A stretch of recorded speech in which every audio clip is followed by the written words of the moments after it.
Hello বন্ধুরা, আমার চ্যানেলে প্রথম স্টাডি ব্লগে তোমাদের সবাইকে স্বাগত। দেখো, হেডলাইন দেখি তোমরা কি বুঝতে পারছো যে আজকে আমরা টু অটাম সম্পর্কে পড়ব, যেটি লিখেছেন রোমান্টিক কবি জন কিটস। এরপর এই সম্পর্কে আমরা কিছু তথ্য জেনে নেব।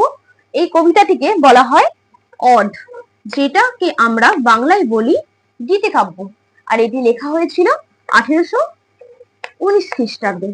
তো এই কবিতার সব থেকে বিশেষত্ব হলো যে জন কিটস এই কবিতাতে শরৎকালের অনেক বৈশিষ্ট্যকে তুলে ধরেছেন। যেন এটি পড়তে পড়তে যখন আমরা চোখ বন্ধ করব, শরৎকালে পুরো প্রাকৃতিক দৃশ্যটা আমাদের চোখের সামনে ভেসে ওঠে। আর এইটা সম্পর্কে আর একটা সব থেকে মেজর ইনফরমেশন সেটা হচ্ছে it is the last major work of John Keats, যেটা তিনি মারা যাওয়ার পূর্বে কমপ্লিট করে গিয়েছিলেন 1821 সালে। চলো আরে বেশি বকবক না করে ডাইরেক্ট কবিতায় যাওয়া যাক। দেখো, প্রথমে কবিতাটা শুরু হয়েছে সিজন অফ মিস্ট অ্যান্ড মিলফুলনেস, অর্থাৎ সিজন, এখানে কোন সিজনের কথা বলা হয়েছে? অটমের কথা বলা হয়েছে। সিজন অফ মিস্ট, মিস্ট কথাটার অর্থ কি? কুয়াশা, কুয়াশার ঋতু, এবং মিলফুলনেস হচ্ছে এ সফট এবং রাইপ ফ্রুটস, নরম এবং পাকা ফল এবং কুয়াশার ঋতু হলো অটম। তারপরে দেখো, close bosom friend of the maturing sun, এখানে সানকে ভীষণ ক্লোজ বোলসম ফ্রেন্ড বলা হয়েছে। ক্লোজ বোলসম ফ্রেন্ড এখানে বলতে বোঝানো হয়েছে আন্তরিক বন্ধু। আমরা ক্লোজ ফ্রেন্ড বা আন্তরিক বন্ধু কাকেদেরকে বলি? যাদের সঙ্গে আমাদের সম্পর্কটা খুব গভীর হয়। সেই জন্য এখানে আটামের সাথে সানের সম্পর্কটা এখানে খুব আন্তরিক বলা হয়েছে, কারণ sunlight helps to ripe fruit perfectly. Okay, তাই বলা হয়েছে যে সান আটানের খুব ভালো বন্ধু। তারপর লাইনটা দেখো, conspiring with him how to load and bliss with fruits the vines that round thatch its run, এখানে হিম বলতে দেখো অলরেডি আমি লিখে রেখেছি যে হিম বলতে এখানে সানকে বোঝানো হয়েছে। তাহলে আটম কার সাথে কনস্পিরেসি করছে, অর্থাৎ ষড়যন্ত্র করছে? সানের সাথে, সূর্যের সাথে। কি জন্য কনস্পিরেসি করছে? যে ভাইন বা আঙুর গাছের প্রতিটি ডালকে ভরিয়ে তুলতে। কিভাবে? ফলে ভরিয়ে তুলতে, যেটা ফার্ম হাউসের ছাদ বরাবর গুটিয়ে গুটিয়ে উঠেছে। সেই রকম আঙুর গাছের ফলকে ভরিয়ে তুলতে আটম সূর্যের সাথে ষড়যন্ত্র করছেন।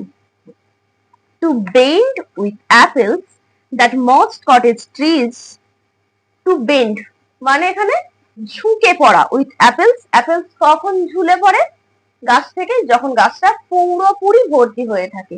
তাই বলেছে যে তুমি এত পরিমাণে অ্যাপেলস তৈরি করো যার ফলে অ্যাপেল গাছটা ঝুঁকে পড়ে। কিরকম আপেল গাছ? মস্ট মানে এমন আপেল গাছ যেখানটায় পুরোপুরি মশে ভর্তি, গাছটাকে পুরোপুরি মশ দ্বারা আবৃত করে রেখেছে। সেটা কোথায় অবস্থিত? কটেজ অর্থাৎ ফার্ম হাউসের ধারে অবস্থিত। and fill all fruits with ripeness to the core, এবং প্রতিটি ফলকে জুসি বা রসালো করে তোলো একদম ভেতর থেকে। আর সেটা কে করে তোলে? আটম। ঠিক আছে, এখানটা বুঝতে পেরেছো? চলো এরপর নেক্সট যা যাক, পরের লাইনগুলো দেখে নেওয়া যাক। দেখো, to soil the gourd and pump the hazel seeds with a sweet kernel, to soil বলতে বোঝানো হয়েছে to increase the size of a god, god মানে লাউ। যেই শরৎকাল আর কি কি সঙ্গে যুক্ত থাকে? যে লাউয়ের সাইজ বাড়িয়ে তোলার জন্য। and pump the hazel seeds, hazel seeds বলতে হ্যাজেল নাট অর্থাৎ বাদামের কথা বলা হয়েছে। যে বাদামের খোসার ভেতরের অংশটাকে কার্নেল বলতে যে ভেতরের শাঁসটাকে বোঝানো হয়েছে। ভেতরের শাঁসটাকে মিষ্টান্ন করে তুলতে, সব একটা জুসি মিষ্টি শাঁস তৈরি করার জন্য আটাম তুমি বিখ্যাত। তারপর কি বলেছে?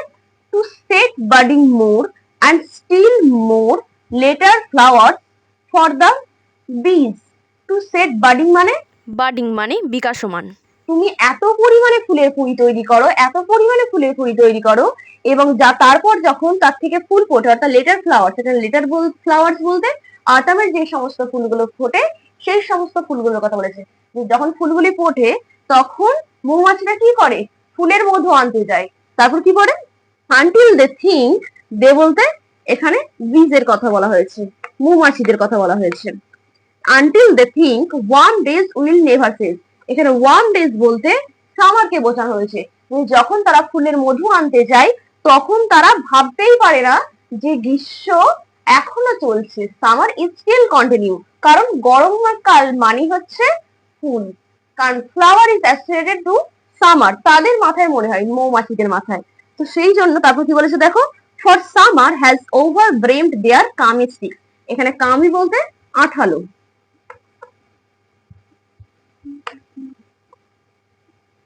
এখানে সেল বলতে বিহাইভ বা মৌচাককে বোঝানো হয়েছে। তো তাদের এই আঠালো বা মধুর যে মৌচাক সেটা ওভার ব্রিমড, কি করে, ওভারফ্লোয়িং হয়ে পড়ে, কার জন্য, সামারের জন্য। আর সেইটাও কিসের সঙ্গে যুক্ত রয়েছে, আটামের সাথে। নেক্সট টাইম যাওয়া যাক। দেখো প্রথমে কি বলেছে, যে who hath not seen thee oft amid the store. Hath বলতে এখানে বোঝানো হয়েছে হ্যাজ। তাহলে who has not seen thee oft amid the store, কে তোমাকে দেখেনি তোমার সমস্ত কাজকর্ম। এখানে দ্য স্টোর বলতে অকুপেশনকে বোঝাচ্ছে, যে তোমাকে কে দেখেনি তোমার কাজকর্ম সহ, তার মানে কি সবাই দেখেছে। তারপর দেখো, sometimes whoever sick abroad may find thee sitting careless on a granary floor. কিছু কিছু সময় যারা বাইরে ঘুরে বেড়ায় তারা তোমাকে খুঁজে পায়, কোথায় খুঁজে পায়, যে অন এ গ্রানারি ফ্লোর, একটা মেঝেতে যেখানে শস্য কাটার পর এনে জমা করে রাখা হয় সেটাকে গ্রানারি ফ্লোর বলা হয়েছে।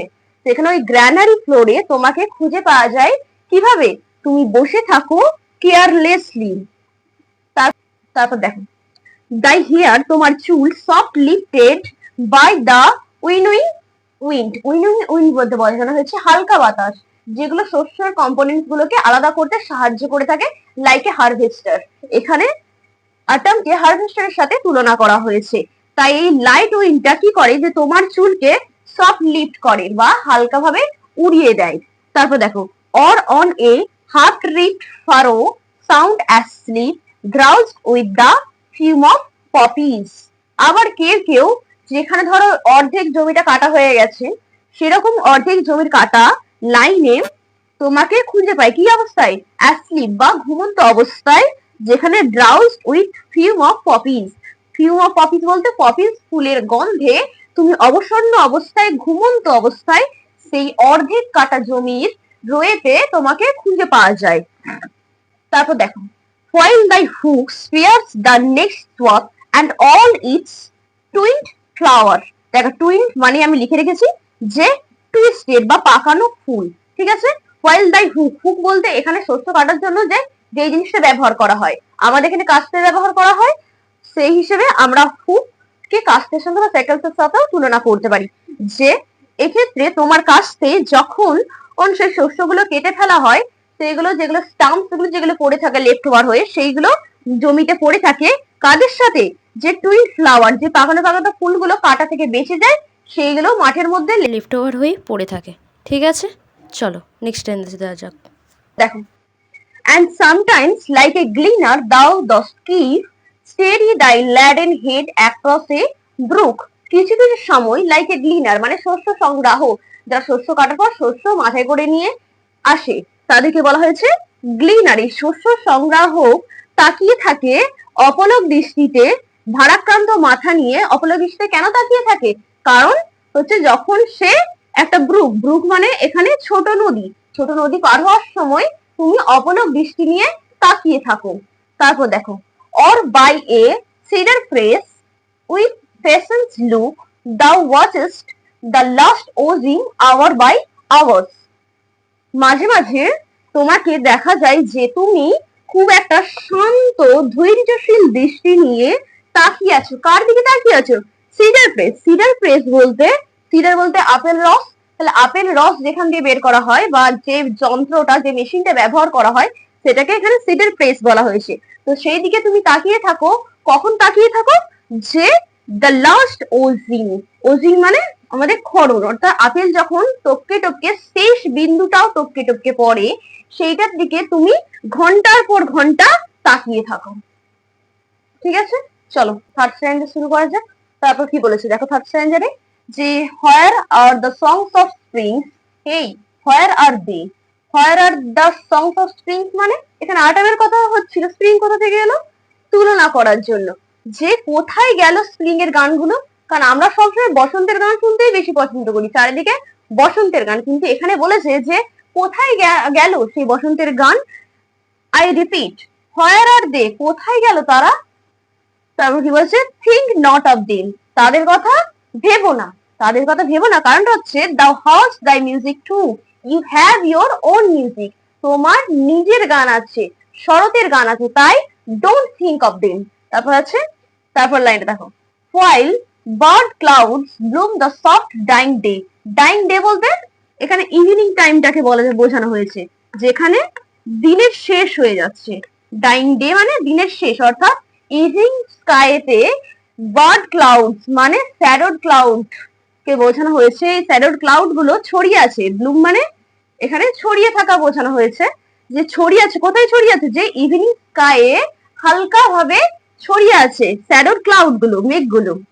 and touch the stubble plains with a rosy হুয়ে, যে ছুঁয়ে ফেলেছে, স্টাবল মানে স্টাম্প গুলো যেগুলো পড়ে থাকে শস্য কাটার পর সেই লেফট ওভার হয়ে, সেই সব জমিতে একটা গোলাপি আভা নিয়ে এই শ্যাডোড মেঘগুলো ছড়িয়ে আছে ওই জমির ওপরে।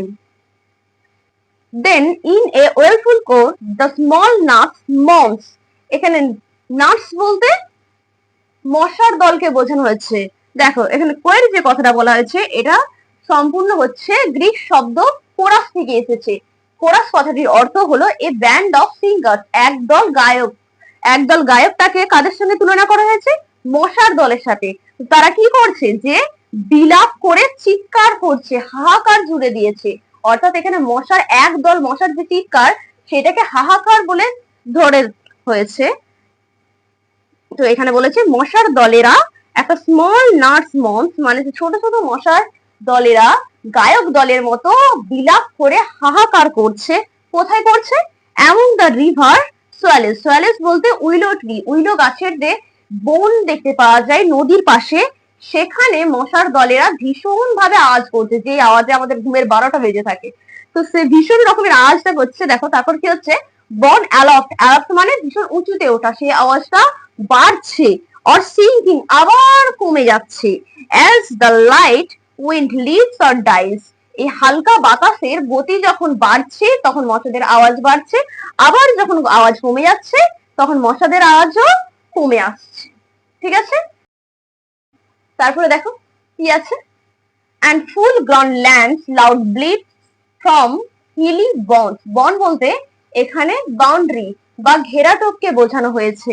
তো ফুল গ্রন বা ম্যাচিওর ল্যাম্প বা ভেড়ারা আওয়াজ করে কোথা থেকে, পাহাড়ের তাদের ফেন্স থেকে বা ঘেরাটোপে যেখানে তারা থাকে সেই জায়গা থেকে তারা ভীষণ রকমের আওয়াজ করতে থাকে।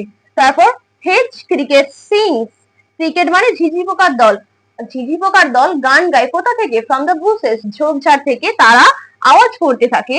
অ্যান্ড নাও উইথ টেরিবল শক the red breast whistles from a garden croft, এবং ট্রিবল, ট্রিবল মানে কথাটা হচ্ছে 3 গুণ, 3 গুণ আওয়াজ করে। কিরকম আওয়াজ, সফট, ভীষণ সফটলি হুইসেল দেয়। কারা, red breasted, red breasted bird, একটা লাল বুকলা পাখিরা সফটলি হুইসেল দেয় কোথা থেকে, স্মল গার্ডেন থেকে তারা আওয়াজ করতে থাকে খুব সুন্দর ভাবে। তারপর কি বলছে, and gathering swallows twitter in the skies, gathering swallows বলতে এখানে এক ঝাঁক সোয়ালো পাখির দলকে বোঝানো হয়েছে, যারা সন্ধ্যার অন্ধকারাচ্ছন্ন আকাশে, মানে সন্ধে শুরু হবে সেই মুহূর্তে, ডার্কেনিং স্কাইজ যেটাকে বলা হয়েছে, তো এই আকাশে তারা উড়ে যাচ্ছে এবং টুইটার করছে, অর্থাৎ তারা একসাথে গান গাইছে, যেটা পুরোটাই একটা শরতের ছবি কবি আমাদের কাছে ফুটিয়ে তুলেছেন। পড়ানো এখানেই শেষ হলো। তোমরা কমেন্টে অবশ্যই তোমাদের ফিডব্যাক দিও যে আমার পড়ানো তোমাদের কেমন লেগেছে আর কবিতাটি তোমাদের কেমন লেগেছে। আমার তো পার্সোনালি ভীষণ ভালো লেগেছে, তো তোমরা অবশ্যই জানিও কমেন্টে।